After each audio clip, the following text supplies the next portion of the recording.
नमस्कार। आकाशवाणी जयपुर अजमेर से प्रस्तुत हैं प्रादेशिक समाचार।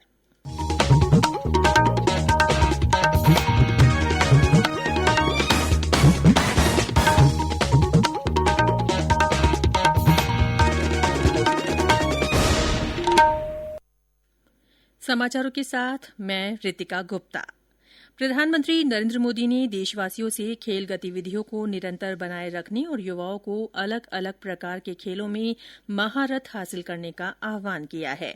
आज आकाशवाणी से मन की बात कार्यक्रम में प्रधानमंत्री ने राष्ट्रीय खेल दिवस पर हॉकी के जादूगर मेजर ध्यानचंद को याद करते हुए कहा कि भारत के नौजवानों ने देश को 41 साल बाद ओलंपिक में हॉकी का पदक दिलाया है। इससे समूचे देश में उल्लास का माहौल है। इस बार ओलंपिक ने बहुत बड़ा प्रभाव पैदा किया है। अभी पैरालंपिक चल रहा है। आज युवा सिर्फ स्पोर्ट्स की तरफ देख ही रहा ऐसा नहीं है, लेकिन वह उससे जुड़ी संभावनाओं की भी और देख रहा। हर परिवार में खेल की चर्चा शुरू हुई है। अब देश में खेलकूद, स्पोर्ट्समैन स्पिरिट अब रुकना नहीं है। इस मोमेंटम को पारिवारिक जीवन में, सामाजिक जीवन में, राष्ट्र जीवन में स्थायी बनाना, ऊर्जा से भर देना। सब खेलें, सब खिले।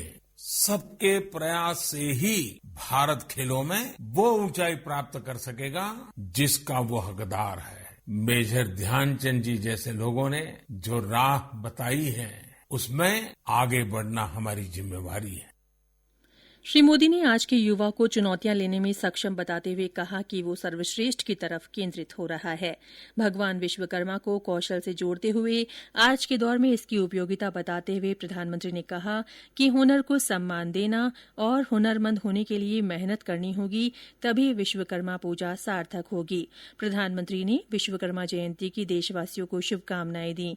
उन्होंने जन्माष्टमी पर्व पर देशवासियों को बधाई देते हुए कहा कि सारी दुनिया आज भारतीय अध्यात्म और दर्शन के बारे में जानने लगी है और हमारी जिम्मेदारी है कि इसे विरासत के रूप में आगे बढ़ाएं।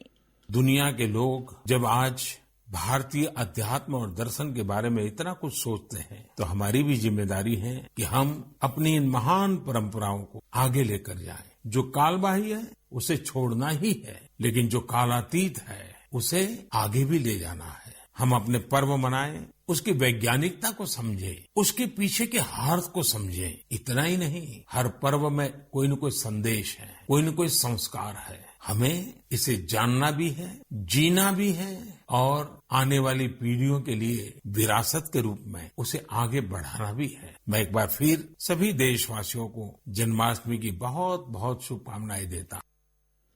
प्रधानमंत्री ने आजादी के अमृत महोत्सव पर स्वच्छ भारत अभियान के संकल्प को जारी रखते हुए गांव, शहरों, जलाशयों और नदियों को स्वच्छ रखने के लिए नई ऊर्जा के साथ काम करने की अपील की।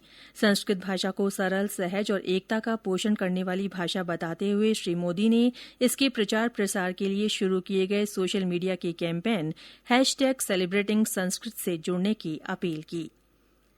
मुख्यमंत्री अशोक गहलोत को एंजियोप्लास्टी के बाद आज अस्पताल से छुट्टी दे दी गई है। अस्पताल के बुलेटिन में बताया गया कि उनका स्वास्थ्य बेहतर है और सभी जांचें ठीक पाई गई हैं। प्रदेश के 6 जिलों में जिला परिषद और पंचायत समिति सदस्यों के दूसरे चरण के चुनाव के लिए आज वोट डाले जा रहे हैं। सुबह के समय मतदान की गति धीमी रही, लेकिन दिन चढ़ने के साथ ही लोगों में वोट डालने को लेकर उत्साह नजर आ रहा है। मतदान शाम 5:30 बजे तक चलेगा। जयपुर, जोधपुर, भरतपुर, सवाईमाधोपुर, दौसा और सिरोही जिले की 28 पंचायत समितियों के लिए 1680 उम्मीदवार चुनाव मैदान में हैं और 10 उम्मीदवार पहले ही निर्विरोध चुन लिए गए हैं।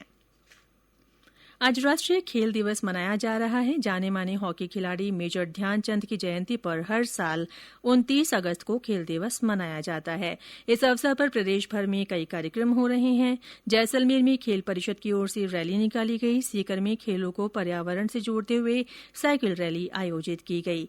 खेल दिवस पर आज भारत को पैरालंपिक खेलों में टेबल टेनिस खिलाड़ी भाविना पटेल ने रजत पदक की सौगात दी। राष्ट्रपति रामनाथ कोविंद, उपराष्ट्रपति एम वेंकैया नायडू और प्रधानमंत्री नरेंद्र मोदी ने भाविना पटेल को रजत पदक जीतने पर बधाई दी है। और अंत में कोरोना जागरूकता संदेश। कोविड-19 से बचाव और सुरक्षित रहने के 3 उपाय। मास्क लगाएं, 2 गज दूरी है जरूरी, सुरक्षित दूरी रखें, हाथ और मुंह साफ रखें। इसी के साथ प्रादेशिक समाचार बुलेटिन समाप्त हुआ। हमारा अगला बुलेटिन राजस्थानी में दोपहर 3 बजे प्रसारित होगा। नमस्कार।